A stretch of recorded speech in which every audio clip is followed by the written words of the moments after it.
काभ्रेमा अधिकृतको सरुवा गराएर सुन तस्करलाई नागरिकता दिलाएको खुलासा। 60 किलो सुन प्रकरणमा विमानस्थल भन्सारका अधिकृत सहित 3 कर्मचारी पक्राउ। 15औं योजनामा शिक्षा क्षेत्रमा समेटिएका अधिकांश लक्ष्य अधुरै। आगामी योजनाका लागि गहन परामर्श गरी नीति बनाउन विज्ञको सुझाव। कार्यविधि बन्न नसक्दा बजेटमा घोषणा गरिएका अधिकांश कार्यक्रम लागू हुन सकेन। आयातित वस्तुमा अनिवार्य लेबलिङ गर्ने व्यवस्थामा कार्यान्वयनमा व्यवसायको अटेरी। उत्तर अफ्रिकी मुलुक मोरक्कोमा शक्तिशाली भूकम्पमा परि ज्यान गुमाउनेको संख्या 2000 नाग्यो। विश्व सम्पदा सूचीमा सूचीकृत शहर माराकेसमा ठूलो क्षति। र एसिया कप क्रिकेटको सुपर 4 मा बंगलादेश विरूद्ध श्रीलंका 21 रनले विजय। चिर प्रतिद्वन्दी इन्डिया र पाकिस्तानको भिडन्त आज। नमस्कार, कान्तिपुर डायरीका साथमा साथी नवीन र म दिवा। अब समाचार विस्तारमा।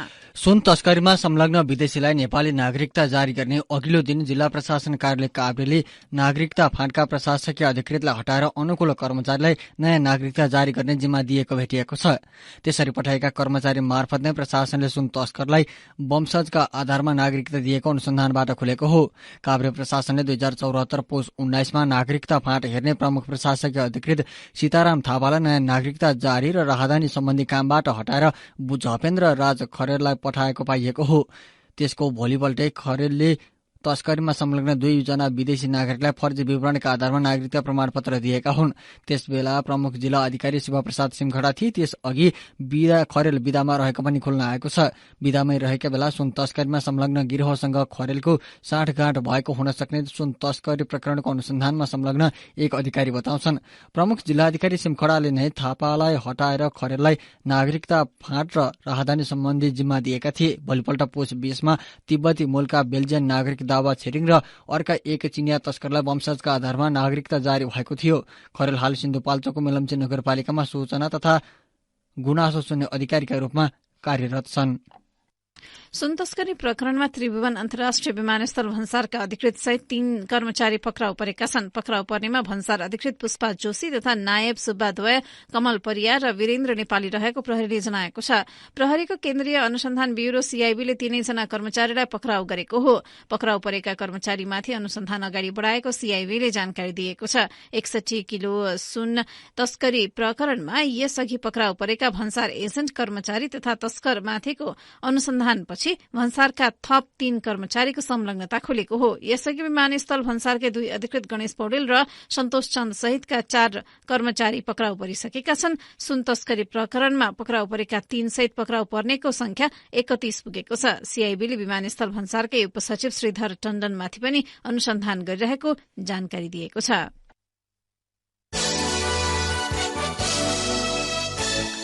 कान्तिपुर डायरीमा अब कान्तिपुर सविस्तारको पालो। कान्तिपुर सविस्तार। राष्ट्रिय योजना आयोगको 16औं योजना ल्याउने गृह कार्यमा छ। अघिल्लो 5 वर्ष योजनाबाट विभिन्न क्षेत्रमा लिएको लक्ष्य पूरा हुन सकेको छैन। लक्ष्य पूरा हुन नसकेको निजी क्षेत्र शिक्षा समेत हो। विद्यालयमा विद्यार्थीको भर्ना दर वृद्धि हुन नसक्नु, माध्यमिक तहमा विद्यार्थी नबढ्नु, प्राविधिक शिक्षामा आकर्षण वृद्धि हुन नसक्नु जस्ता समस्या 15औं योजनाले भोगिरहेको छ। यस्तो अवस्था दोहोरिन नदिन आगामी योजनाका लागि पर्याप्त छलफल गरी उपयुक्त नीति लिन विज्ञले सुझाव दिएका छन्।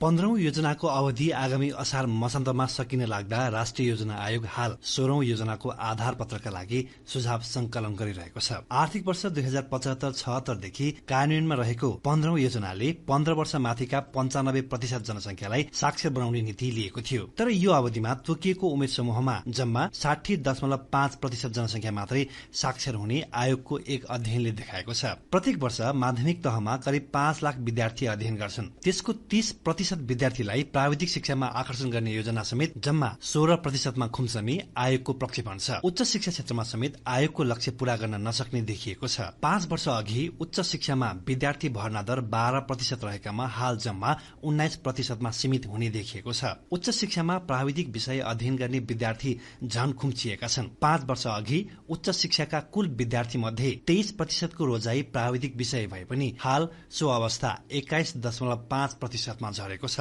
विज्ञान तथा प्रविधिको क्षेत्रमा पनि शून्यबाट केही प्रगति भएको देखिएको छ। 5 वर्ष अघि नेपालमा विज्ञान अध्ययन केन्द्र नरहेकामा हाल 2वटा रहेका छन्, जबकि विज्ञान अध्ययन केन्द्र 7वटा बनाउने लक्ष्य रहेको छ। यसरी लक्ष्य पूरा हुन नसक्नुको कारणबारे आयोगका पूर्व सदस्य डाक्टर उषा झा भन्छन्, कोभिड-19 ले गर्दाखेरि सबभन्दा बढी मार परेकै शिक्षा क्षेत्रलाई हो। किनभने विद्यार्थीहरू स्कुलमा आउन पाएनन् र जुन यो सिस्टम ट्रान्सफर्मेसन हुन्छ नि, जुन क्लासरुम एजुकेसनबाट यिनीहरूले जुन यो नेटवर्क एजुकेसनमा जुन गयो नि, नेट स्कुलिङ सिस्टममा, त्यसले गर्दा त्यो एड्याप्ट गर्नलाई नि धेरै स्कुलहरूलाई धेरै टाइम लाग्यो। टिचरलाई ट्रेनिङ गर्ने, त्यसपछि विद्यार्थीलाई गर्ने, त्यसपछि नेटको प्रोभिजन गर्ने। यसो गर्दाखेरि स्कुलको धेरै ग्याप हुँदै गयो कि स्कुलको पढ्ने पढाउने वातावरणमा सुधार आउनुको ठाउँमा। त्यसले गर्दा सबभन्दा बढी इम्प्याक्ट परेको शिक्षा क्षेत्रलाई हो। सबैका लागि गुणस्तरीय शिक्षामा पहुँच सुनिश्चित गर्न नसक्नु, विषयगत शिक्षक व्यवस्थापन गर्न नसक्नु, प्राविधिक शिक्षालाई शिक्षाको मूल धारको रूपमा विकास गर्न नसक्नु तथा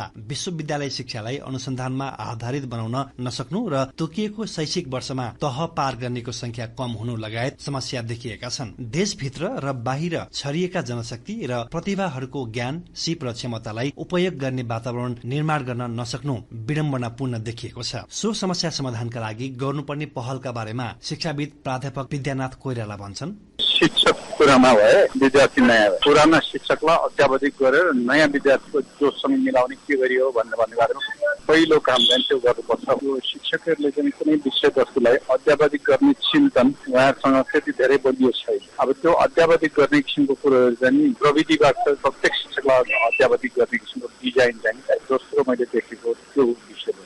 विद्यालय बाहिर रहेका बालबालिकालाई भर्ना गराउने चुनौती यथावत छ। शिक्षण सिकाइलाई व्यावहारिक, बालमैत्री एवं प्रविधिमा आधारित बनाउन नसक्नु, प्राविधिक शिक्षा तथा व्यावसायिक तालिममा पहुँच विस्तार एवं बजारको आवश्यकतासँग तालमेल गरी रोजगारीमा आबद्ध तालिम प्राप्त जनशक्ति उत्पादन गर्नु लगायत चुनौती छँदैछन्। त्यस्तै विश्वविद्यालयतर्फ भने उत्पादित जनशक्तिलाई अन्तर्राष्ट्रिय स्तरमा समकक्षी र प्रतिस्पर्धी बनाउनु पर्ने देखिएको छ। विज्ञान क्षेत्रको अध्ययन अनुसन्धानमा थप स्रोतको व्यवस्था गरी व्यावहारिक र नतिजामुखी बनाउनु पर्ने भएको छ। ती चुनौतीको समाधानका लागि 16औं योजनामा थालिएका रणनीति बारे आयोगका सदस्य डाक्टर रमेश पौडेल भन्छन्, हामीले पढाउने जति पनि स्कुलहरू छन् ती स्कुलहरूमा कम्तीमा 6 क्लासदेखि बाल बच्चालाई ल ठिक छ धेरै गर्न सक्दैन, घरमा किचनमा काम गर्न सिकाउने एउटा हप्ताको 1 दिन क्लास, बुक फ्रीको कन्सेप्टबाट गएर हैन हप्तामा 1 दिन वा 1 वर्षको 3 दिन जति उले किचनमा काम गर्ने विद्यालयले सिकाइदियो भने के बिग्रन्छ? केही बिग्रन्न नि। हप्तामा 1 दिन हाइजिनको पक्षमा, हेल्दीको इन्भाइरोमेन्टको पक्षमा, डाइट सिस्टमको पक्षमा उनीहरूलाई त्यो नलेज भयो भने उनीहरू टेक्निकल विषयतिर बिस्तारै त्यहाँ प्रभावित हुन्छन् नि। घरमा बिग्रेको धारालाई कसरी सेट गर्ने, त्यसलाई कसरी रिपेयर गर्ने, चुलो बिग्रिँदा कसरी रिपेयर गर्ने जस्ता कुराहरू त जुन चाहिँ डिग्री नभइकन पनि, सर्टिफिकेट नपाए पनि जीवनमा दैनन्दिन काम लाग्ने चीजहरू छन् नि। संहिता कार्यान्वयनमा आएसँगै शिक्षालाई मौलिक हकको रूपमा स्थापित गर्दै अधिकार र जिम्मेवारी सहित स्थानीय सरकारलाई जिम्मेवार गराउने आधार तयार भएको छ। संघ, प्रदेश र स्थानीय तह गरी तीनवटै तहका सरकारको साझा अधिकारको रूपमा शिक्षा क्षेत्र रहेकाले आपसी साझेदारीमा लगानी अभिवृद्धि गर्न सकिने व्यवस्था छ। प्राविधिक उच्च शिक्षालाई प्रवर्धन गर्दै रोजगारीका अवसरमा वृद्धि गर्ने सरकारको नीति कार्यान्वयन गरेमा समेत शिक्षा क्षेत्रको विकासमा आगामी 16औं योजना अवसर बन्न सक्ने देखिएको छ। शिक्षाविद कोइराला भन्छन्, गरेर खानुपर्छ भन्ने सबैले कसरी गर्ने भन्ने किसिमको कुराहरूमा पनि जे भनिरहेछौँ त्यो चाहिँ महँगो व्यवसाय। महँगो व्यवसाय भन्नु भनेको व्यावसायिक शिक्षा सञ्चालन गर्नु भनेको महँगो व्यवसाय हो, प्राविधिक ढाँचागत सञ्चालन गर्नु भनेको महँगो व्यवसाय हो। व्यवसाय महँगो हो, विद्यार्थीले त्यहाँ पठाउयो, शिक्षक हराउ हो। हाम्रै गाउँठाउँमा भएका परम्परागत शिक्षक, आधुनिक शिक्षक मान्छेहरूलाई शिक्षकको रूपमा, रोस्टरको रूपमा राखेर तिनलाई उपयोग गर्ने र त्यसले प्रत्येक व्यक्तिले कमसेकम एउटा न एउटा गरिखाने सिप चाहिँ जानेकै हुनुपर्छ। खोज, अनुसन्धान र विकासमा आधारित जीवन उपयोगी शिक्षाको प्रवर्धन गर्ने रणनीति आयोगले लिनुपर्ने देखिएको छ। साथै माध्यमिक शिक्षालाई वृत्ति विकास र उच्च शिक्षालाई उद्यम तथा रोजगार केन्द्रित पढ्दै कमाउँदै र कमाउँदै पढ्दै अवधारणाको प्रभावकारी कार्यान्वयन गर्ने रणनीति अँगाल्न समेत आयोगलाई विज्ञले सुझाव दिएका छन्। रेडियो कान्तिपुरका लागि रमेश दुलाल। कान्तिपुर सविस्तार। कान्तिपुर डायरीमा अब ब्रेकको पालो। ब्रेकपछि अब बाँकी प्रसंग। सरकारले साउन 1 गतेबाट आयात हुने मालवस्तुमा लेबल अनिवार्य गरे पनि कार्यान्वयन फितलो देखिएको छ। अध्ययन बिना नै आर्थिक ऐन मार्फत ल्याएको भन्दै व्यवसायले लेबलिङ कार्यान्वयनमा अटेरी गरिरहेका छन्। 2-4 आयातकर्ताले लेबल गरेका सामान आयात गरे पनि अरूले लेबल बिनै वस्तु ल्याइरहेका छन्। पैठारी हुने तयारी माल वस्तु बजारमा बिक्री वितरणका लागि पठाउनु अघि त्यस्ता माल वस्तुको प्याकेजिङमा आयातकर्ता र बजार वितरकको पूरा विवरण भएको लेबल मात्र लगाएर पठाउनु पर्ने भनिएको छ। सरकारले लागू गर्न खोजेको नियमले 2 नम्बरी फस्टाउने व्यवसायी दावी गर्छन्। अहिलेकै संरचनामा कार्यान्वयन भए तस्करीबाट आयात गरिएका सामानमा स्टिकर राखेर बिक्री वितरण बढ्ने उनीहरूको भनाइ छ। नेपाल उद्योग वाणिज्य महासंघ बागमती प्रदेशका उपाध्यक्ष दुर्गाराज श्रेष्ठले पनि केही वस्तुमा कम्पनीबाट लेबल लागे पनि वितरकको हकमा सम्भव नभएको प्रस्ट्याउनुभयो। तत्काल कार्यान्वयन भए मूल्यवृद्धि थप बढ़न सक्ने उहाँको भनाइ छ। उपभोक्ता संरक्षण ऐन 2075 अनुसार माल वस्तुमा अनिवार्य लेबल हुनुपर्छ। लेबलमा वस्तुको विस्तृत जानकारी उत्पादक, आयातकर्ता, वितरकदेखि त्यसका म्यादसम्म विवरण राख्नुपर्छ। लेबल नभई आयात बिक्री गर्दा उपभोक्ता ठगिने सम्भावना उत्तिकै रहन्छ। सरकारले कम्पनी दर्ता गर्दा शुल्क नलाग्ने बजेटमा व्यवस्था गरे पनि कार्यान्वयन हुन सकेको छैन।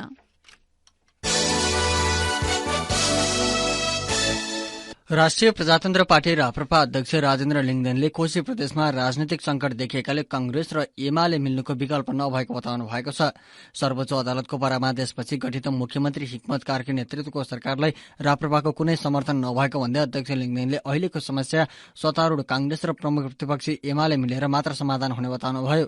विराटनगरमा सञ्चारकर्मीसँग कुरा गर्दै उहाँले भन्नुभयो, हामी कुनै पक्षमा नलागिदिँदाखेरि यहाँ प्रदेश सभा नै विघटन हुन सक्ने परिस्थिति पनि चाहिँ देखिन थालेको अवस्था छ। तर त्यो कुन बेला हो भन्दाखेरि कांग्रेस र एमाले मिलेन भने त्यो अवस्थामा मात्रै हामी कतै लागिदिए हुन्थ्यो भन्ने कुरा हो। र सबभन्दा पहिलो उपयुक्त कुरा त अहिलेको व्यवस्थाको संस्थापकहरू मिलेर यो प्रदेश सभालाई जोगाए राम्रो हुन्थ्यो। अध्यक्ष लिङदेनले प्रदेशसभा नै विघटन हुने परिस्थिति आए मात्र आफूहरूको भूमिका निर्णायक हुने बताउनुभयो। उहाँले प्रादेशिक संरचनाका कारण देश नै गम्भीर अवस्थामा पुग्ने खतरा बढेको भन्दै चिन्ता व्यक्त गर्नुभयो। लिङदेनले भन्नुभयो, राष्ट्रिय एकताको दृष्टिकोणले पनि खतरनाक हुन्छ। यो कुनै पनि बेला विखण्डनको कारक बन्न सक्छ, जातीय सद्भाव यसले बिथोल्न सक्छ भनेर हामीले भनेको थियौं र त्यो कुरा चाहिँ नि अहिले सतहमा देखिन थालेको छ। आर्थिक रूपले पनि देखिन थालेको छ र धन्न 6 वटा प्रदेशमा यो विषय त्यस्तो प्रभावकारी रूपमा उठेन, अहिले आएर यहाँ देखिएको छ र यो जे कुराको बिउ रोपिएको थियो त्यो चाहिँ फल लाग्ने कुरा हो र त्यो कुरा अहिले चाहिँ देखिन। यसैबीच सत्तारूढ एकीकृत समाजवादीका अध्यक्ष माधव कुमार नेपालले कोशी प्रदेशमा देखिएको संवैधानिक अडचनको अन्त्यका लागि सबै दल मिल्नुको विकल्प नभएको बताउनु भएको छ। काठमाडौँमा आयोजित कार्यक्रममा अध्यक्ष नेपालले सबै राजनैतिक दलहरू मिल्ने कि मध्यावधि चुनाव गर्ने भन्ने विकल्प मात्रै रहेको बताउनुभयो। उहाँले भन्नुभयो, कोशीमा यस बीचमा कतिवटा सरकार बनिसक्यो। एउटा मुख्यमन्त्री थिए, उनले राजीनामा दिए, फेरि त्यसपछि राजीनामा दिइसकेपछि अर्को सरकार बनाउन समस्या भयो, अर्को बन्यो, फेरि त्यो ढल्यो, फेरि अर्को बन्ने। यही सिलसिलामा कतिसम्म चल्ने हो त्यो जटिलतालाई हल गर्ने भनेको 2टा उपाय छ, कि मिलेर जानु, कि कसैलाई साथ दिनु, कि त चुनावमा जानु। अध्यक्ष नेपालले कुनै पनि दलले बहुमत ल्याउन सक्ने अवस्था नभएकाले राजनीतिक दाउपेच भन्दा पछि संवैधानिक समस्या समाधानमा लाग्नुपर्ने सुझाव दिनुभयो। यसैबीच कोशी प्रदेश सरकारले अध्यादेशबाट बजेट ल्याउने गृह कार्य थालेको छ। चालू आर्थिक वर्ष शुरू भएको 2 महिना भइसक्दा समेत सत्ता दाउपेचले शून्यतामा गएको बजेटलाई मुख्यमन्त्री हिक्मत कार्की नेतृत्वको सरकारले पुनः अध्यादेशबाट ल्याउने प्रक्रिया अघि बढाएको हो। सर्वोच्चको परामर्शबाट गठन भएको सरकारले हिजो आर्थिक अध्यादेश र प्रदेश विनियोजन अध्यादेश गरी जारी गर्नका लागि प्रदेश प्रमुख समक्ष सिफारिस गर्ने निर्णय गरेको छ। यसैबीच सरकारले पहिचान पक्षधरका माग सम्बोधन गर्न सरकारका तर्फबाट वार्ता टोली गठन गर्ने निर्णय समेत गरेको छ। प्रदेश सरकारले खानेपानी, सिंचाई तथा ऊर्जा मन्त्री तिलकुमार मेनाङको संयोजकत्वमा समिति गठन गर्ने निर्णय गरेको हो। जलविद्युतको विकासमा सरकारको नीति तथा कानून बाधक बनेका बेला राष्ट्रिय निकुञ्ज तथा संरक्षण क्षेत्रमा नदी नालामा 1 भन्दा बढ़ी जलविद्युत आयोजना निर्माण गर्न नपाउने व्यवस्था गर्दै मस्यौदा तयार गरिएको छ। राष्ट्रिय निकुञ्ज तथा वन्यजन्तु संरक्षण नियमावली 2080 को प्रारम्भिक मस्यौदामा संरक्षण क्षेत्रभित्रका नदी नालामा 1 भन्दा बढ़ी जलविद्युत आयोजना निर्माण गर्न नपाउने व्यवस्था राखिएको छ। राष्ट्रिय निकुञ्ज तथा वन्यजन्तु संरक्षण विभागले तयार पारेको प्रारम्भिक मस्यौदामा संरक्षण भित्रका नदीमा एउटा मात्रै आयोजना बनाउन पाइने क्षमता वृद्धि गर्न नपाइने र 50% मात्रै पानीको उपयोग गरेर आयोजना विकास गर्नुपर्ने उल्लेख छ। त्यस्तो सीमा नदी भए 25% पानी छाड्नुपर्ने र संवेदनशील क्षेत्रमा आयोजना विकास गर्ने नपाउने गरी मस्यौदा तयार गरिएको छ। राष्ट्रिय निकुञ्ज तथा वन्यजन्तु विभागले तयार गरेको प्रारम्भिक मस्यौदामा सरकारवालाको राय संकलन गर्ने उद्देश्यले आयोजित कार्यक्रममा सरकारवालाले भने यस व्यवस्थाले झनै समस्या पार्ने प्रतिक्रिया दिएका छन्। स्वतन्त्र ऊर्जा उत्पादकहरूको संस्था नेपाल इप्पानका उपमहासचिव प्रकाश दुलालले नियमावलीको मस्यौदा ऊर्जा विकासका निम्ति निकै बाधक रहेकाले जलविद्युत प्रवर्धकको सुझाव समेटेर मात्रै नियमावली जारी गर्नुपर्ने अनुरोध गरेको छ।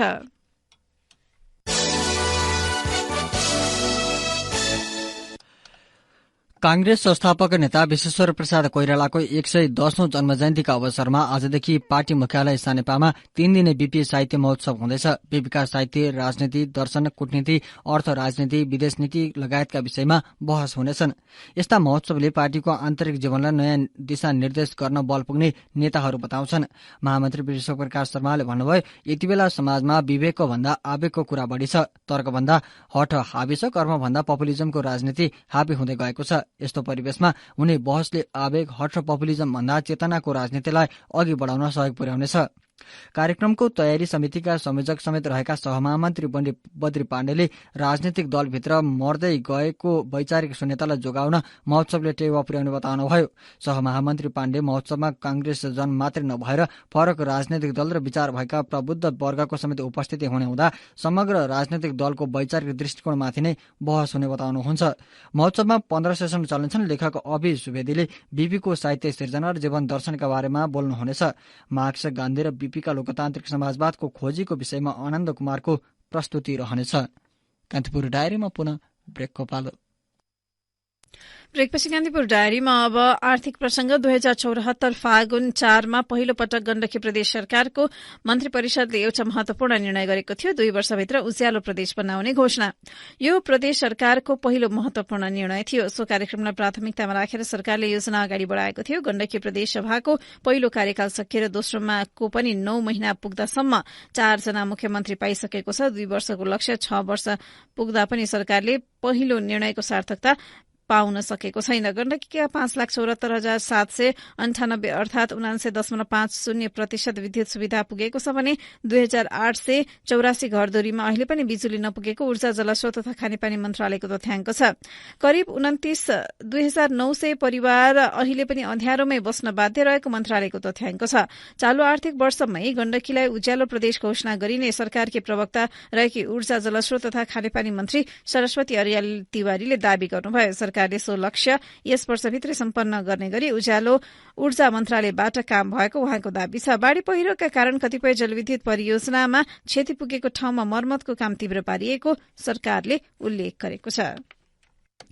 गएको 4 वर्षमा डलर कार्ड मार्फत नेपालबाट करिब 2 अर्ब रुपियाँ बाहिरिएको छ। विदेशबाट आयातित विभिन्न वस्तु तथा सेवा बापतको अनलाइन भुक्तानीका लागि 2077 चैतदेखि गत असारसम्म डलर कार्डबाट मात्रै 1,39,65,000 अमेरिकी डलर अर्थात 1,85,73,00,000 रुपियाँ मुलुकबाट बाहिरेको राष्ट्र बैंकले जनाएको छ। कार्ड मार्फत भएको भुक्तानी हेर्दा सबैभन्दा बढ़ी सामाजिक सञ्जालमा गरिएको विज्ञापन बापतको भुक्तानीमा बाहिरिएको छ। दोस्रोमा धेरै रकम भुक्तानी पुस्तक त्यसैगरी जर्नलहरूमा भएको देखिन्छ भने तेस्रोमा टोफेल, आईएल टेस्ट लगायत विभिन्न अनलाइन अध्ययन तथा परीक्षा बापत शुल्क भुक्तानीका लागि खर्च भएको राष्ट्र बैंकले बताएको छ। पछिल्ला महिनामा कार्ड जारी, कार्डमा रकम भर्ने र खर्च सबै उल्लेख्य रूपमा बढेको राष्ट्र बैंकको भनाइ छ।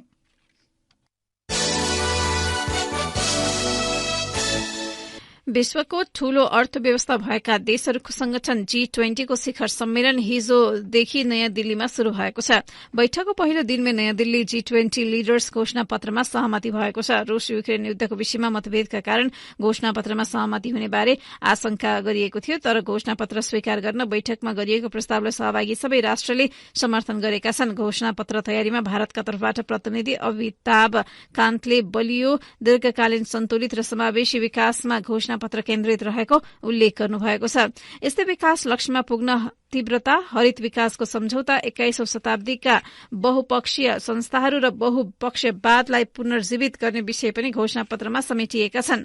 घोषणापत्रमा रूसको नाम नलिएर युक्रेनसँगको युद्धको चर्चा गरिएको छ। सो युद्धका सन्दर्भमा गत वर्ष बालीमा भएको शिखर सम्मेलनको घोषणापत्र स्मरण गर्दै संयुक्त राष्ट्र सुरक्षा परिषद र संयुक्त राष्ट्र महासभाका प्रस्तावलाई दोहोर्याइएको छ। सबै देशले संयुक्त राष्ट्रसंघको चार्टरको पालना गर्नुपर्ने भनिएको छ। क्षेत्रीय अखण्डता र सम्प्रभुता सहित अन्तर्राष्ट्रिय कानूनका सिद्धान्तलाई सम्मान गर्न आग्रह गर्दै संघर्षको शान्तिपूर्ण समाधान र कूटनीतिक वार्तामा जोड़ दिइएको छ। यस्तै आतंकवादको जुनसुकै अभिव्यक्तिलाई पनि अन्तर्राष्ट्रिय शान्ति र सुरक्षाका लागि खतरा मान्दै त्यस विरूद्ध एकता प्रदर्शन गरिएको छ। घोषणापत्रबारे जानकारी दिँदै भारतकी वित्त मन्त्री निर्मला सीतारमणले विश्व बैंकको क्षमता बढ़ाउने दिशामा सबै देशको सामूहिक रूपमा काम गर्ने सहमति भएको बताउनु भएको छ।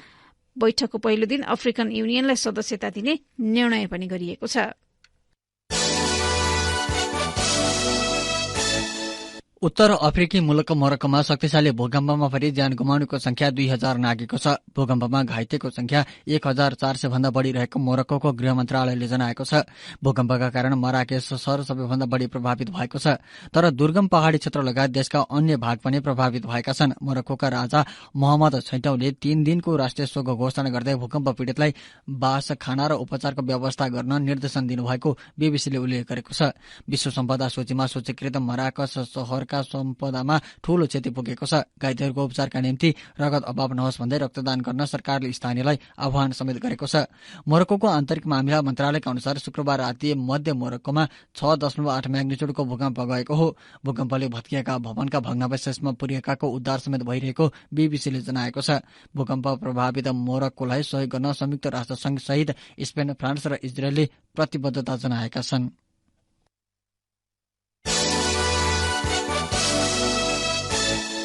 अब खेल प्रसंग। एशिया कप क्रिकेट अन्तर्गत सुपर 4 को पछिल्लो खेलमा श्रीलंका विजयी भएको छ। बंगलादेशलाई 21 रनले हराउँदै श्रीलंका विजयी भएको हो। श्रीलंकाले दिएको 258 रनको लक्ष्य पछ्याएको बंगलादेश 48.1 ओभरमा 236 रनमा अल आउट भयो। पहिले ब्याटिङ गरेको श्रीलंकाले पूरा 50 ओभर खेल्दै 9 विकेटको क्षतिमा 257 रन बनाएको थियो। श्रीलंकाका समरा विक्रमाले 93 रन बनाएको खेलमा कुशल मेन्डिसले 50, पथुम निशानकाले 40 रन बनाए। अन्य ब्याट्सम्यान सस्तैमा समेटिए। बंगलादेशका तस्किन अहमद, हसन महमुदले समान 3-3 विकेट लिए भने शरीफुल इस्लामले 2 रन बनाए। बंगलादेशका लागि तोहिद रिदोयले 82 रन बनाएको खेलमा दोस्रो इनिङ्समा अन्य ब्याटरले उल्लेख्य प्रदर्शन गर्न सकेनन्। श्रीलंकाका महेश थिक्साना, दासुन सनाका, मथिस पाथिरनाले 3-3 विकेट लिए भने दुनित वालालागेले 1 विकेट लिए। यसैबीच एशिया कप क्रिकेटमा आज 2 चिर प्रतिद्वन्दी इन्डिया र पाकिस्तान बीचको खेल हुँदैछ। श्रीलंकाको कोलम्बोमा हुने खेल नेपाली समयअनुसार दिउँसो 3:15 बजेपछि शुरू हुनेछ।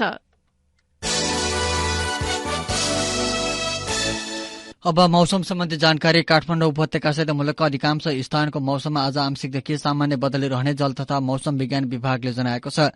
बागमती, गण्डकी, कर्णाली र सुदूरपश्चिम प्रदेशका केही स्थानमा मेघगर्जन, चट्याङसहित भारी वर्षाको सम्भावना रहेको विभागको भनाइ छ। सुदूरपश्चिमका केही स्थानमा भारी वर्षाको सम्भावना रहेको विभागले जनाएको छ। केही बेर अघि 21 डिग्री सेल्सियस मापन गरिएको काठमाडौँ उपत्यकाको अधिकतम तापक्रम आज 30 डिग्री सेल्सियससम्म पुग्नेछ। सूर्योदय बिहान 5:46 भयो। सूर्यास्त साँझ 6:15 हुनेछ। अवस्था यसका साथै कान्तिपुर डायरीको बुलेटिन यही सकिन्छ। 8 बजे डेभलपमेन्ट एन्ड इकोनोमिक्स डायरीका साथमा उपस्थित हुने नै छौं। तबसम्मका लागि साथी नवीन र म दिवा बिदा माग्छौं। नमस्कार।